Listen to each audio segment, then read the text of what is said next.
Hi friends, പുതിയൊരു വീഡിയോയിലേക്ക് സ്വാഗതം. ഇന്നത്തെ വീഡിയോ നമ്മൾ നോക്കുന്നത് 100 രൂപ കൊണ്ട് നമുക്ക് എങ്ങനെ 1 കോടി രൂപ സമ്പാദിക്കാം എന്നതിനെക്കുറിച്ച് തന്നെയാണ്.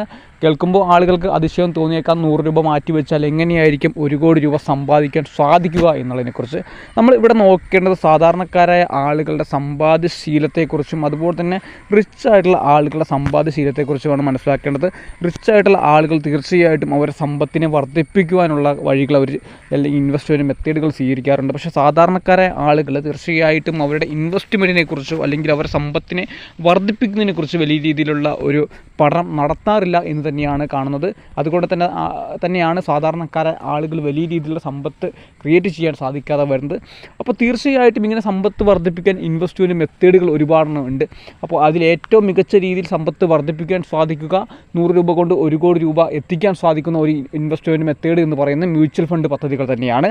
അപ്പോൾ അത്തരത്തിൽ മ്യൂച്വൽ ഫണ്ട് പദ്ധതിയിൽ നമ്മൾ കൃത്യമായിട്ട് സിസ്റ്റമാറ്റിക്കായിട്ട് ഇൻവെസ്റ്റ് ചെയ്താൽ നല്ല രീതിയിൽ റിട്ടേൺ തരുന്ന ഫണ്ടിൽ നമ്മൾ ഇൻവെസ്റ്റ് ചെയ്ത് കഴിഞ്ഞാൽ നമുക്ക് ഈ 1 കോടി രൂപ എന്നുള്ളത് സമ്പാദിക്കാൻ സാധിക്കും. പക്ഷേ ഇതിന് കൃത്യമായിട്ടുള്ള ഒരു സമയം വേണം എന്ന് തന്നെയാണ് പ്രധാനമായിട്ട് കാര്യം. നമുക്ക് 100 രൂപ ഒരു ദിവസം നമ്മൾ മാറ്റി വെച്ചാൽ ഏകദേശം ഒരു മാസം കൊണ്ട് 3000 രൂപ നമുക്ക് മാറ്റി വെക്കാൻ സാധിക്കും. അങ്ങനെ 3000 രൂപ കൃത്യമായിട്ടുള്ള ഒരു റിട്ടേൺ നൽകുന്ന ഏകദേശം ബാങ്ക് റിട്ടേൺ എന്ന് പറയുന്നത് 7% മുകളിലായിട്ടാണ്.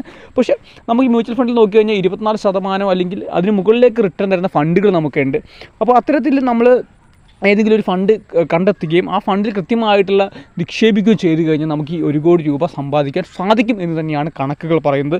നമ്മളിപ്പോൾ എടുത്തിരിക്കുന്നത് ഏഞ്ചൽ വൺ എന്ന് പറയുന്ന ബ്രോക്കർ സ്ഥാപനത്തിൻ്റെ SIP കാൽക്കുലേറ്ററാണ് എടുത്തിരിക്കുന്നത്. ഇവിടെ നമുക്ക് ഇൻവെസ്റ്റ്മെൻറ്റ് ചെയ്യാനുള്ള എമൗണ്ട് നമുക്ക് കൊടുക്കാൻ സാധിക്കും. നമ്മൾ 100 രൂപ ഒരു ദിവസം മാറ്റി വെക്കുന്നു, അങ്ങനെ 30 ദിവസമാകുമ്പോൾ 3000 രൂപയാവുന്നു. അപ്പോൾ ആ കണക്ക് പ്രകാരം നമ്മളിവിടെ കൊടുക്കേണ്ടത് 3000 രൂപയാണ്. 3000 രൂപ നമ്മൾ കൊടുത്തിട്ടുണ്ട്. ഏകദേശം നമ്മൾ 30 വർഷത്തേക്കാണ് നമ്മൾ ഇൻവെസ്റ്റ് ചെയ്യാൻ ഉദ്ദേശിക്കുന്നത്.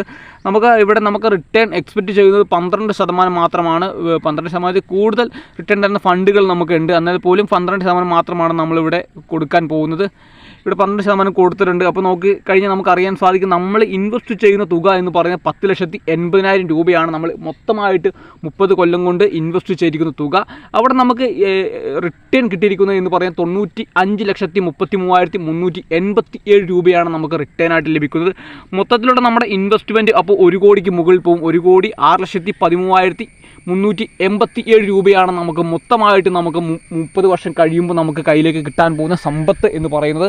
അപ്പോൾ തീർച്ചയായിട്ടും ഇത്തരത്തിൽ നമുക്ക് ഇൻവെസ്റ്റ് ചെയ്ത് കഴിഞ്ഞാൽ നല്ല രീതിയിൽ റിട്ടേൺ സമ്പാദിക്കാൻ സാധിക്കും. ഇപ്പോൾ നമ്മൾ 30 കൊല്ലം പോലും വേണ്ട, നമ്മളൊരു 10 കൊല്ലത്തേക്കോ അല്ലെങ്കിൽ 20 കൊല്ലത്തേക്കോ നമുക്ക് ഇൻവെസ്റ്റ് ചെയ്യാൻ സാധിക്കും. അപ്പോൾ തീർച്ചയായിട്ടും നല്ല രീതിയിലുള്ള മ്യൂച്വൽ ഫണ്ട് പ്ലാനുകൾ നമുക്ക് കണ്ടെത്തിക്കൊണ്ട് ഇൻവെസ്റ്റ് ചെയ്ത് കഴിഞ്ഞിട്ടുണ്ടെങ്കിൽ ഇത്തരത്തിലുള്ള റിട്ടേൺ നമുക്ക് ലഭിക്കും. അതുപോലെ തന്നെ ഈ മ്യൂച്വൽ ഫണ്ട് എന്ന് പറയുന്നത് ഓഹരി വിപണിയിലെ നഷ്ടസാധ്യതകൾക്ക് വിധേയമാണ്, ലാഭം നഷ്ടസാധ്യതകൾക്ക് വിധേയമാണ്.